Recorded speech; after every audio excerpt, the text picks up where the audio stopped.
Forget everything you think you know about pirates. We're not talking about swashbuckling men with eye patches and parrots. We're going to a time and place far more dramatic, 19th century China. Imagine the South China Sea, not just as a stage for grand naval battles, but as the domain of a woman who began her life in a floating brothel and ended it as the most successful pirate in history. This is the story of Qing Shi, the pirate queen who commanded a fleet larger than most national navies and brought an empire to its knees. Our story begins in the late 1700s. Qing Shi, whose name simply means Zheng's widow, started her life in a floating house of pleasure in Canton. Her beauty and sharp mind caught the eye of a notorious pirate commander, Zheng Yi, but she was no mere prize to be won. Before agreeing to marry him, she demanded an equal partnership in his pirate confederation and an equal share of the spoils. Zheng Yi agreed, and together, they forged a formidable alliance of Cantonese pirates, creating what would become the infamous Red Flag Fleet. They were the power couple of the high seas, uniting thousands of outlaws under a single banner and transforming a scattered group of pirates into a disciplined, organized naval force that terrorized coastal towns and merchant ships alike. Then, in 1807, tragedy struck. Zheng Yi died unexpectedly, and the pirate confederation teetered on the brink of collapse. In this moment of crisis, most would have expected the fleet to splinter, but Qing Shi was not most people. Instead of fading into the background, she made a series of brilliant political moves.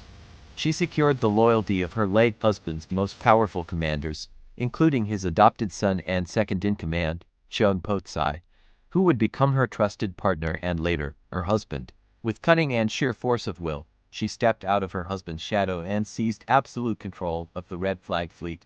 The pirates, recognizing her strategic genius and unwavering strength, swore their allegiance. A new era had begun, the era of Qing Shi. Under her command, the Red Flag Fleet swelled to an unbelievable size. At its peak, she controlled over 1,800 ships and commanded an army of more than 80,000 pirates, men, women, and even children. This wasn't just a pirate fleet, it was a floating, mobile government with its own territory and laws. And Qing Shi's laws were absolute. She implemented a strict code of conduct that was brutally enforced. All treasure had to be presented for group inspection before being distributed. Disobeying a direct order was punishable by beheading. Stealing from the common treasury or from villagers who supplied the pirates meant instant death.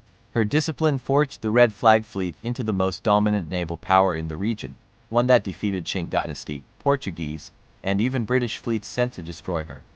She was so powerful that she established her own taxation system, forcing coastal communities and global trade ships to pay her for safe passage. She wasn't just a pirate, she was a ruler. So how does the story of history's greatest pirate end? In a blaze of glory, a final, bloody battle? Not at all. After years of undefeated rule, Qing Shi did the unthinkable. She sailed her entire fleet, banners flying, to Canton and negotiated. Knowing the government could never defeat her but was desperate to end her reign, she leveraged her power for the ultimate prize, amnesty. She didn't just surrender, she dictated her terms.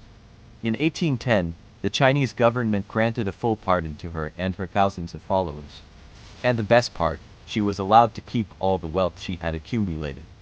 Qing Shi, the former prostitute who became an undefeated pirate queen, retired from piracy as a wealthy noblewoman. She lived out the rest of her days in peace, running a gambling house until her death at the age of 69. Her story isn't just a pirate tale. It's a testament to one of the most brilliant and ruthless strategists the world has ever seen. Thank you so much for watching. If you enjoyed this incredible piece of history, please don't forget to hit that subscribe button, share this video with your friends, and let me know in the comments what other historical figures you'd like to see covered. See you next time.